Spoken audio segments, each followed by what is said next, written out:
a firm believer that everything in life happens for a reason. Take a look at this photo. In 2008, my first guest, Chase Rice, was a college football star on a path, perhaps to the NFL, when a twist of fate in the form of an injury ended that dream. But it led him down an entirely new and unexpected path of music. Now, take a look at this photo.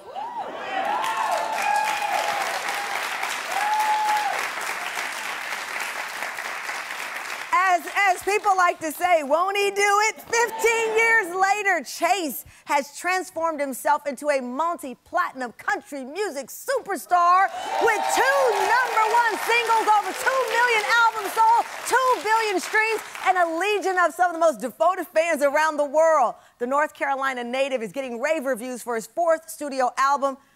All right, it's country music, y'all. I Hate Cowboys and All Dogs Go to Hell. American Songwriter Magazine is praising him for cementing his place as one of country music's most intriguing and lasting acts. Please welcome CMT Award nominee Chase Rice!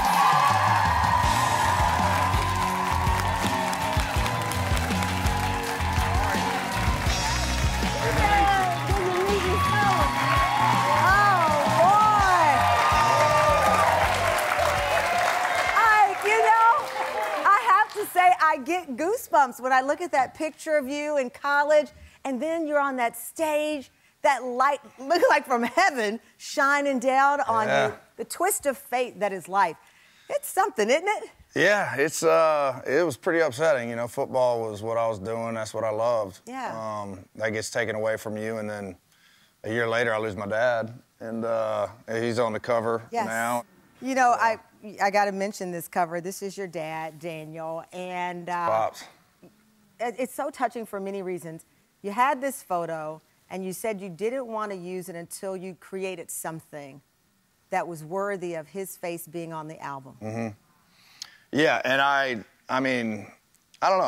I moved to Nashville, and for 10 years, I had hits, and I was having success, but I was doing a bunch of stuff that I didn't know what I was doing. Like, I was brand new to it. I was a football player. It sounded like you knew what you were doing. Somehow it worked, but I didn't know what I wanted to do. I didn't know what I didn't want to do. I was just going with it. And then after so much time, especially time off during the pandemic and stuff, I'm like, I go back to acoustic guitar, started writing songs, and I was like, all right, here we go. Now that's time to use a picture of my pops. Cowboys and Dogs is the theme of the record, so. Cowboys and Dogs.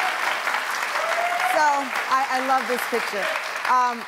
You said Cowboys because your dad was a cowboy. Was one, yeah. And Dogs because do you like dogs from the title?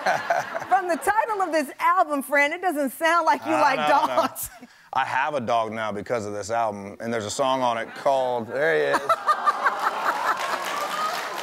That's the day I got him. That's the day you got him? What's his name? That's Jack. Jack. So I actually wrote a song called Bench Seat that's on this album. It's about my buddy who almost ended his own life.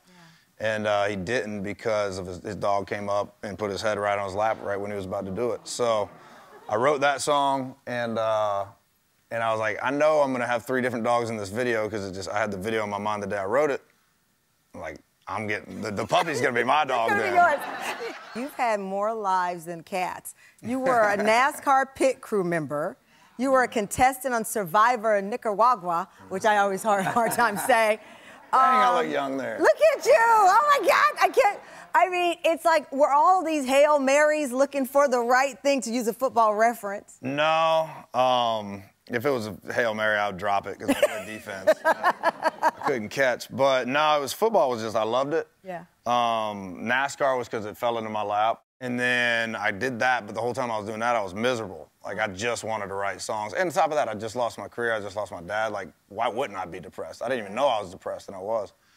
And I just wanted, writing songs was the only thing that made me happy. So I'm wanting to go to Nashville, and then this Survivor thing comes in. I get a text from a girl I went to college with, hey, would you want to be on Survivor? I was like, sure, why not?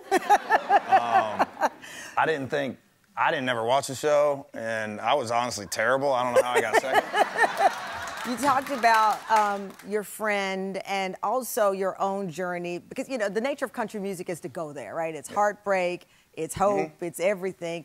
there was a moment with your own fans that you got real and raw. I think we have a clip of it. Let's play it. My dad passed away when I was 22 years old, and that's probably the biggest reason why I ended up moving to Nashville and doing this for a living. And to be honest with you guys, I think I've done a pretty bad job of showing who I am through my music over the last 10 years. And you got bits and pieces of it, but this next record that we're about to put out is by far the best and most vulnerable, real music that I have ever done in my life. And that moment there, what is it like to, after all the success you've had in Nashville, in country music, all these awards, to strip down emotionally, lay yourself bare and say, I am about to be so honest and raw and real with you. You've never seen that before, and now here he is. Yeah, I don't know, it's just easy with this music. I just feel like I'm, all right, I can just be myself now. And I was doing it to myself before. It's not like I was just figuring it out, to be honest. There was nothing I was doing. What were you not revealing?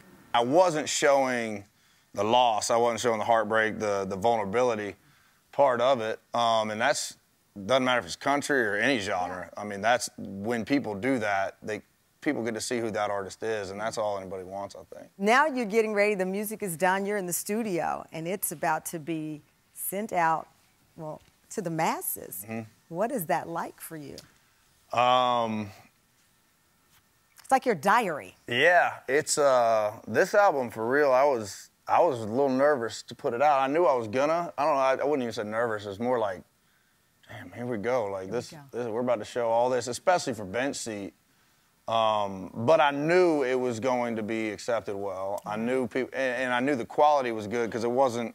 I had Oscar Charles produce it, like this guy. And you called Oscar Charles and others to your farm, right? You converted your home, your farm into, it's like an HGTV meets music recording studio that you created out there. It was like this, but 1,000 more cables. Look like, at this. It wasn't fancy.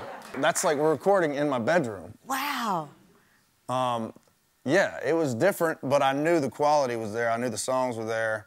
I wrote them all on acoustic guitar instead of tracks.